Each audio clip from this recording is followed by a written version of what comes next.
Alors, bonjour à toutes et à tous, bonjour à tout le monde. Donc, on est toujours, tout d'abord, Erev Tov, on est toujours donc dans les Mishnah des Pirkei Avot, et on va donc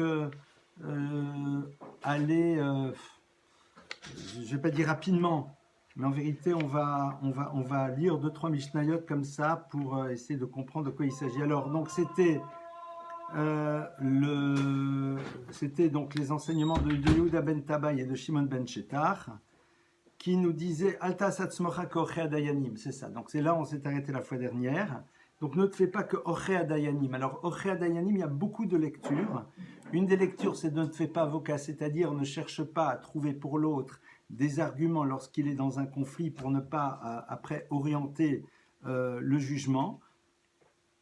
Autre chose, Alta Tzmocha Kochea Dayanim peut être comprendre de la manière suivante, c'est-à-dire comme de ne pas être ceux qui sont ma'arir, c'est-à-dire de ceux qui prennent leur temps, c'est-à-dire ne rentrent pas dans la catégorie de ces juges qui, lorsqu'ils voient des gens qui dysfonctionnent, eh bien se disent mais non, on va être sympa avec eux, dadadi tatata, c'est-à-dire établir la justice comme elle doit être faite et ne soit pas celui qui veut jouer à celui qui a compris la psychologie éventuellement des personnes qui fonctionnent mal, ou alors aussi Alta Atzmacha Kochea Dayanim ne fait pas comme ceux qui ont l'habitude de livrer aux justiciables qui sont ceux qui les ont condamnés, qui sont ceux qui voulaient les absoudre, c'est-à-dire de ne pas donner les secrets de ce qui s'est passé dans les discussions entre les Dayanim, entre les juges, au moment où ils étaient en train de juger.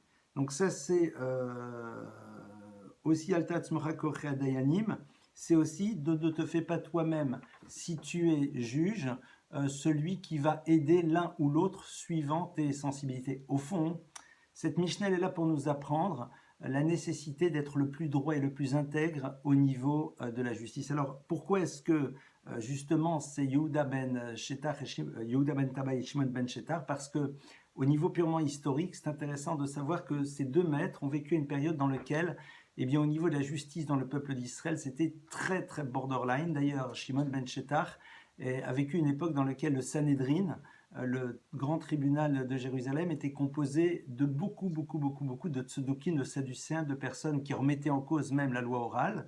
Et donc, on peut comprendre aussi au niveau purement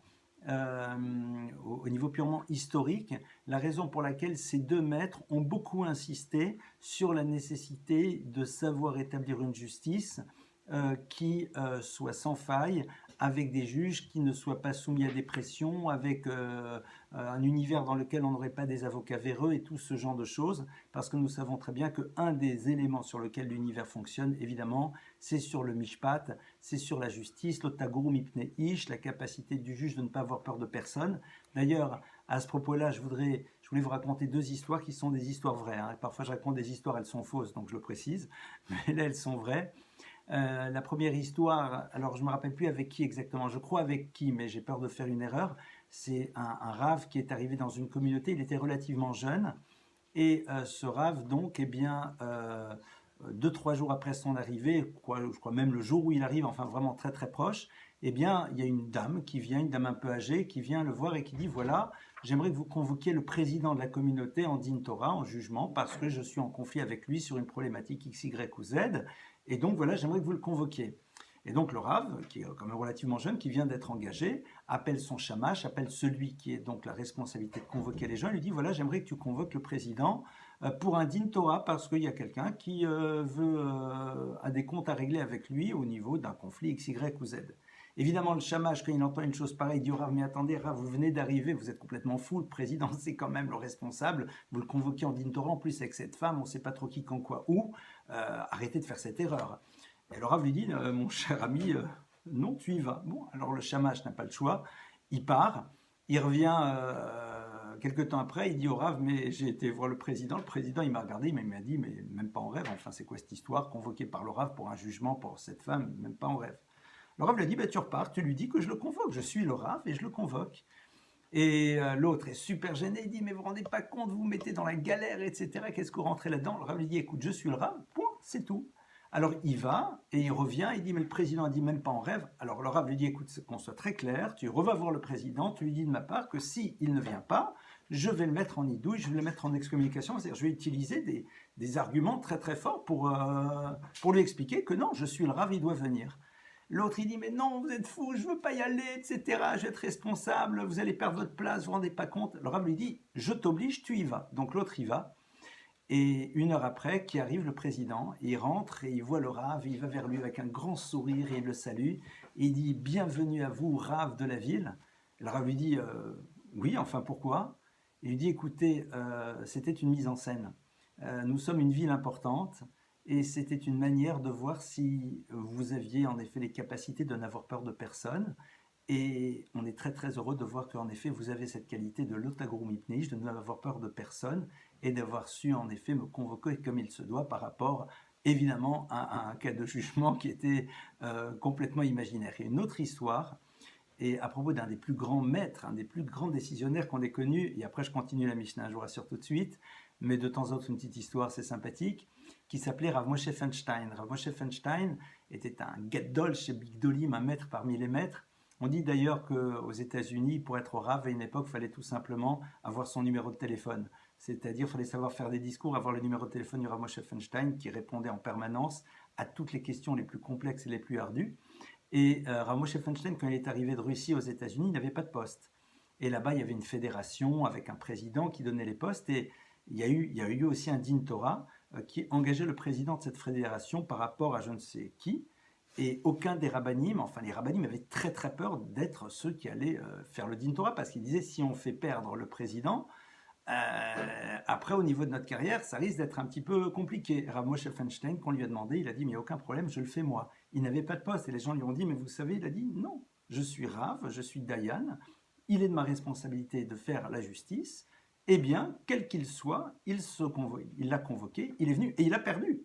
Et le président a perdu, ce qui n'a pas empêché, bien sûr, Rav Moshe Feinstein de devenir une sommité reconnue et plus reconnue aux États-Unis, qui était un point de référence absolu. Donc, cette notion-là de Alta Atzmacha Korchei Dayanim, ou Ksheyu Baledinim Omdim Lefenecha Yubenecha Kirshaim, quand les personnes que tu juges sont devant toi, que tu les considères comme des gens de mal, et lorsqu'ils se lèvent, eh bien, voilés comme des gens bien, parce qu'ils ont reçu, ils ont accepté le jugement. Alors qu'est-ce que cette Mishnah nous dit? Il nous dit, écoute, qu'on soit clair, c'est-à-dire les gens sont devant toi, voilez les deux comme étant potentiellement coupables. En deux mots, ne te laisse pas entraîner par tes impressions, par tes ressentis, par tes sentiments. Et on le sait très bien, malheureusement, que la dimension psychologique, elle joue son rôle dans l'univers de la justice, que quand on est face à quelqu'un qu'on le juge, il suffit que la personne soit un peu plus charismatique, moins charismatique, qu'elle sache mettre en exergue un mal-être ou ce que vous voulez, et comme par hasard, on aura une tendance à vouloir aller plus dans un sens que dans un autre.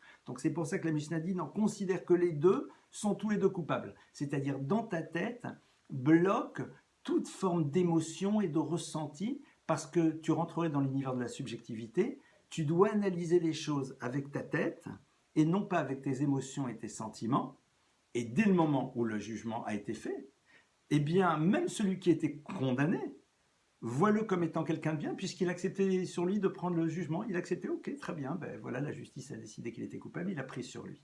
Donc c'est intéressant de voir, et cette Mishnah-là va un petit peu retrouver aussi la Mishnah d'après, qui est dans le même principe, et qui est, comme on l'a vu, bien lié à ces deux maîtres. Et on va voir plus particulièrement pourquoi la Mishnah d'après, c'est Shimon ben Shetar qui l'a dit, à cause d'un événement personnel dramatique qui était présent dans son existence. Shimon ben Shetar donc dit, Heve marbel arkoret haedim, analyse bien et interroge bien les témoins. Veve zahir midvarecha, fais attention à tes paroles. Shema mitocham ilmedou le sheker, qu'à partir de tes paroles, ils peuvent éventuellement apprendre à mentir. Alors, il insiste beaucoup ici sur la notion des témoins. La Torah nous dit à propos des témoins, V'darashta v'chakarta hetev. Lorsque tu auras des témoins, tu les analyseras, tu les interrogeras et tu rentreras dans les détails hetev de manière très très forte. Pourquoi? Parce que alpish naïm edim, parce qu'on sait que deux témoins condamnent. Si deux témoins, leurs témoignages sont concordants, ils condamnent, ils peuvent même condamner quelqu'un à mort. Et au passage, le fils de Shimon ben Shetar est mort, condamné à cause d'un faux témoignage, mais qui n'a pas réussi à être décelé à temps.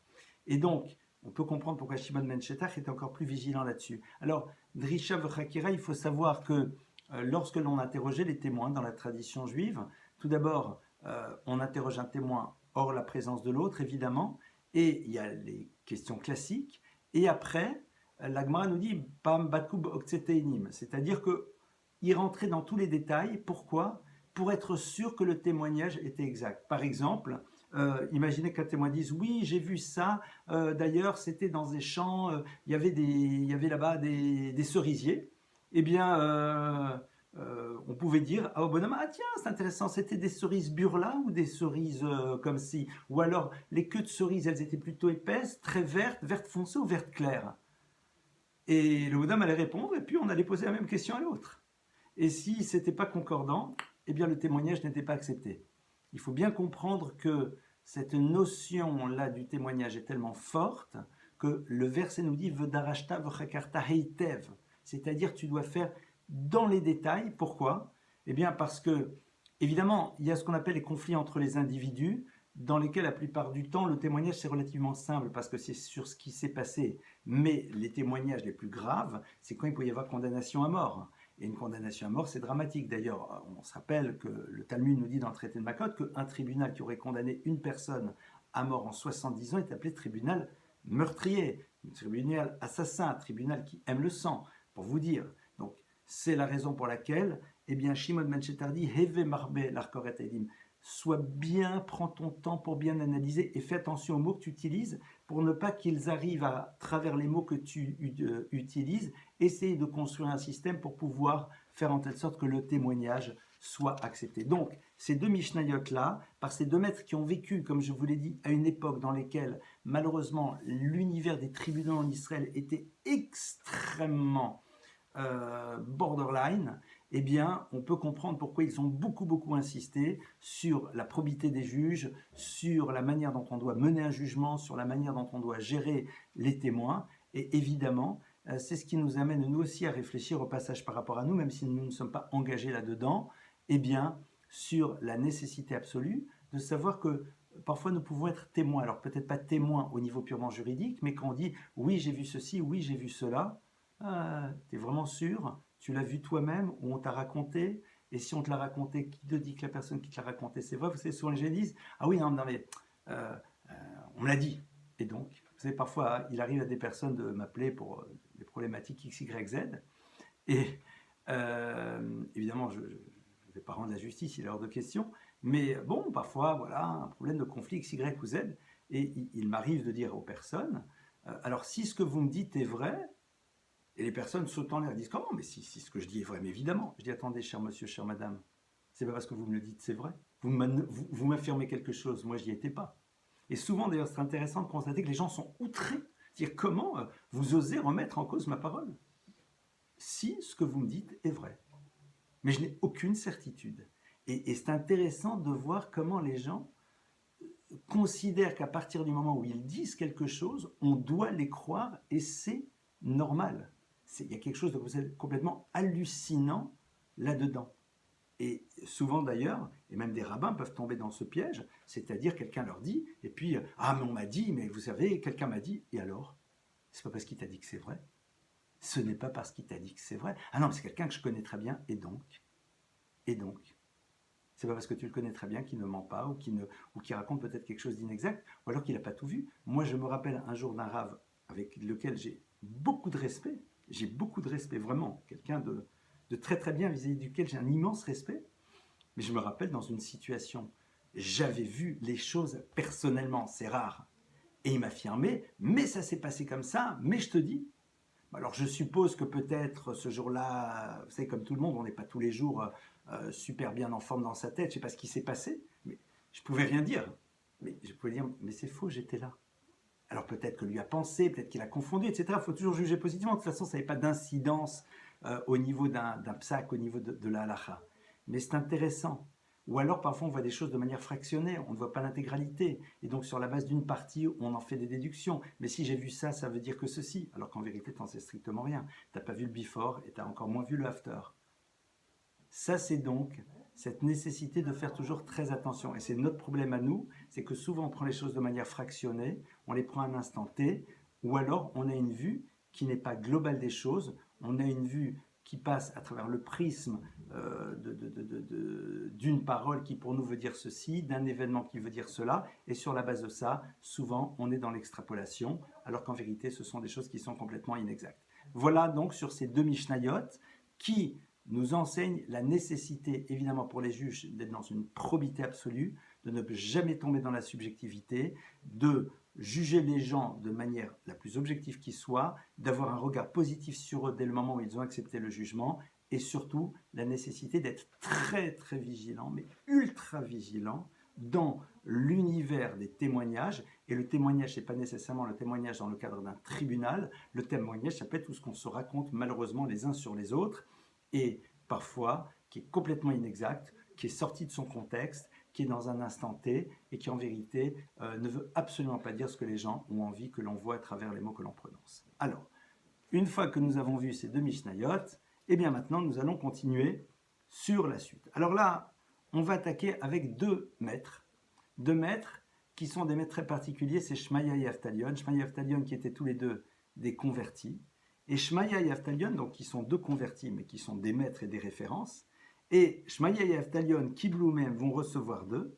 Shmaya dit Ehov et Amlacha, aime le travail, Usne et Tarabanout, et haït le rabbinat, curieux comme terme, Valtit Vada la Reshut, et ne flirte pas trop avec l'univers de l'autorité officielle. D'accord, flirter, bon, c'est le mot que j'utilise. Ne soit pas trop dans la proximité avec eux. On va voir qu'il y a une autre Mishnah qui nous parle aussi du rapport qu'on doit avoir avec l'autorité publique.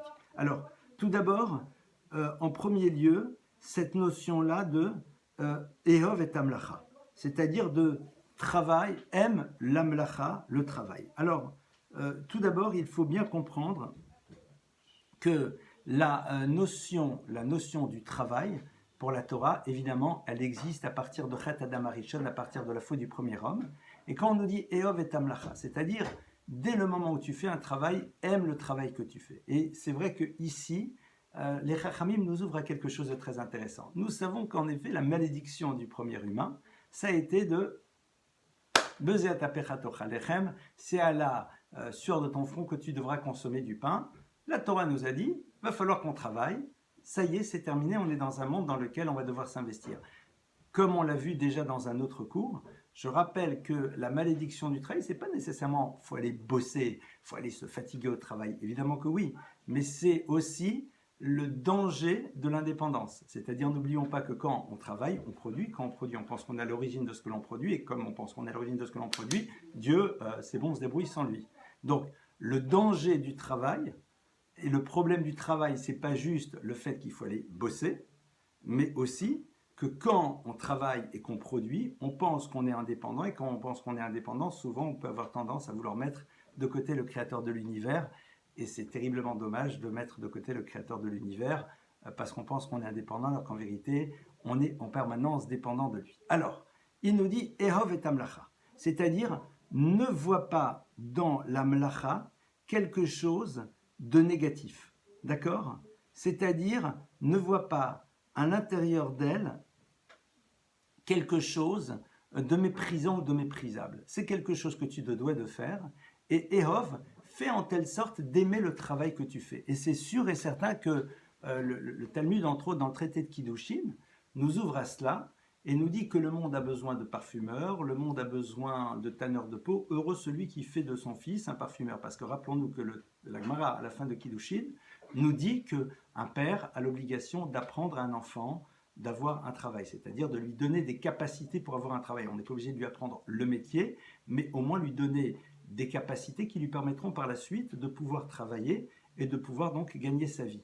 Et là-bas, on nous parle bien en effet de deux univers. Le tanneur de peau vit toute la journée dans un univers dans lequel l'atmosphère n'est pas très sympathique et respirable. Par contre, le parfumeur vit dans une atmosphère quand même beaucoup plus sympathique. Et le Talmud nous dit bien, oui, on a besoin de tout, mais c'est super si tu peux apprendre à ton fils à être parfumeur. Traduction, il n'y a absolument pas d'interdit à choisir un travail qui nous plaît, dans lequel on est bien, dans lequel on est heureux. Kol ma shebiatra lasot b'chochacha. C'est disent nos maîtres, tout ce que tu as dans les mains de faire b'chochacha, c'est fais-le avec toute ton énergie, avec toute ta force.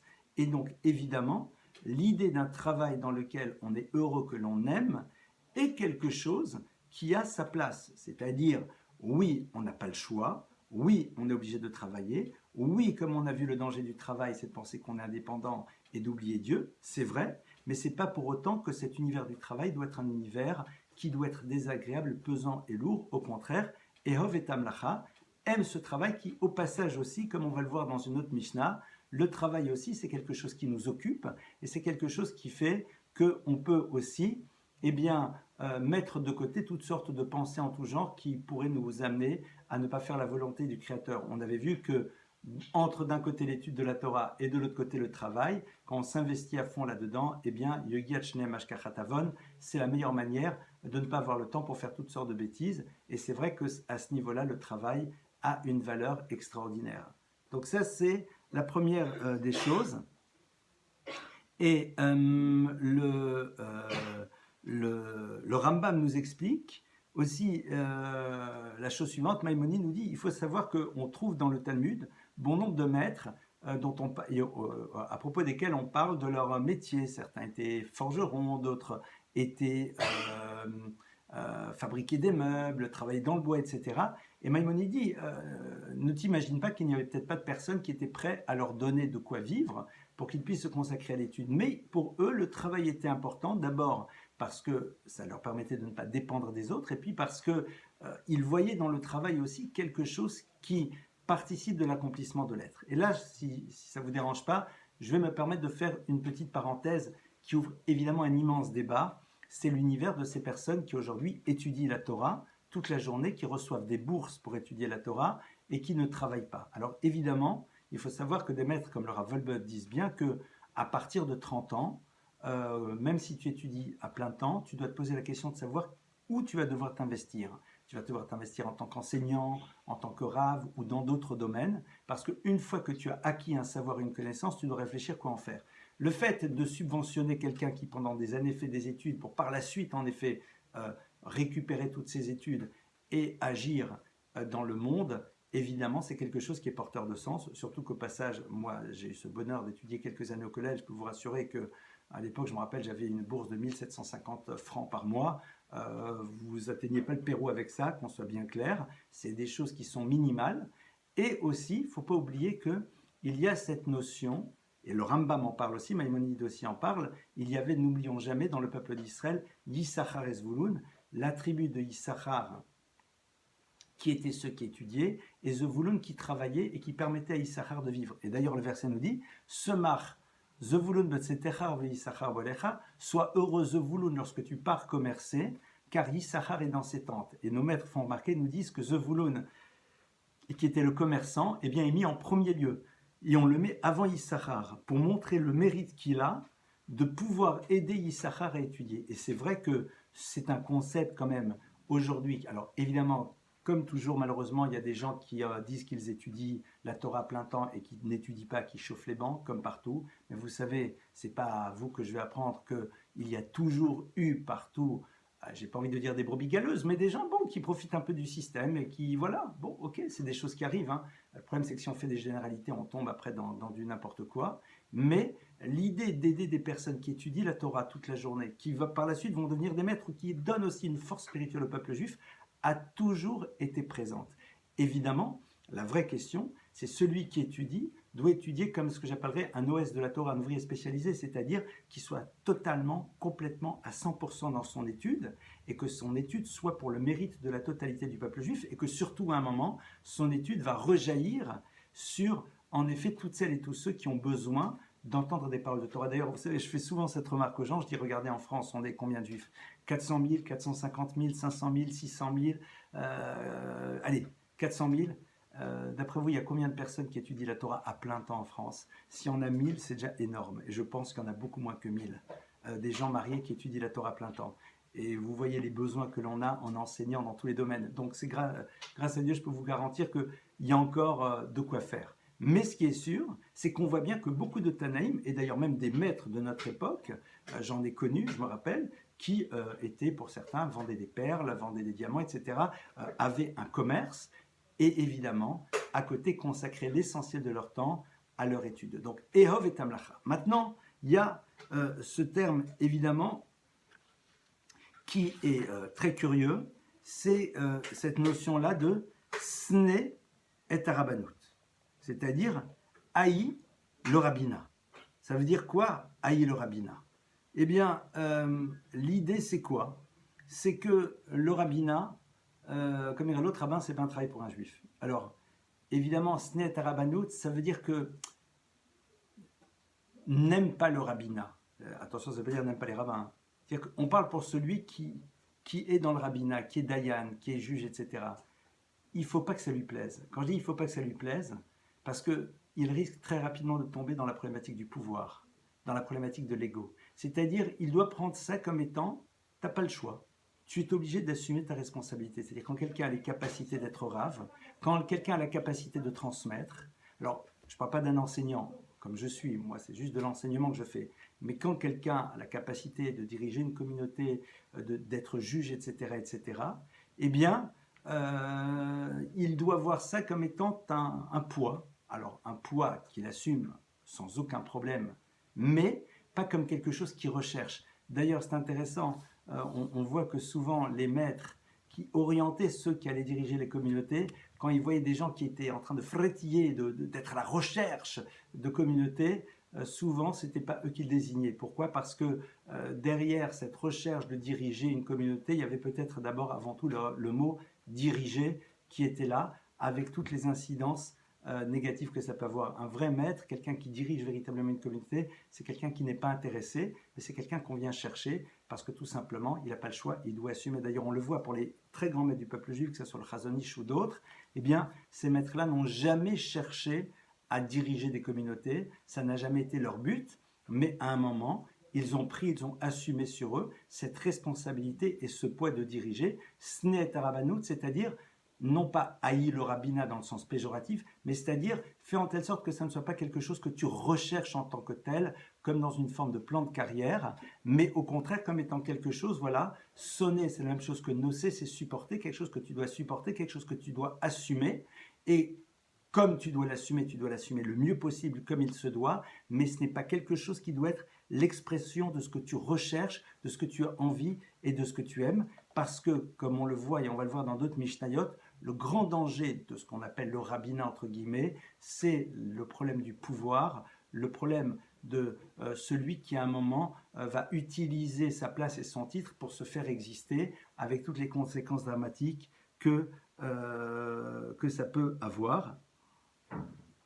Et donc ça c'est la seconde, le second enseignement de cette Mishnah, Sne Tarabanout, et d'ailleurs on le voit puisque, comme je vous l'ai dit tout à l'heure, bon nombre des maîtres du Talmud, de la Mishnah, eh bien en effet, de facto étaient des maîtres, de facto étaient des personnes qui enseignaient, mais qui avant tout avaient une profession. Tout le monde sait, tout le monde connaît Rashi, qui est le maître par excellence, dont on dit que l'œuvre est écrite sous inspiration prophétique, tellement c'est colossal, et qui, malgré tout, tout le monde le connaît, il était vigneron, c'est-à-dire c'est quelqu'un qui a réussi justement. Pourquoi? Parce que, et c'est ça peut-être tout l'enjeu, de savoir où est l'essentiel et où est l'accessoire, sur quoi on s'investit réellement, et sur quoi en vérité les choses sont des détails. C'est ça le rapport qu'il y a entre la mlacha et la rabbanout, entre l'étude et le travail, savoir que même si parfois, techniquement parlant, eh bien l'étude, c'est quelque chose que l'on n'a pas beaucoup le temps de faire, mais quand on l'a fait, on est totalement dedans.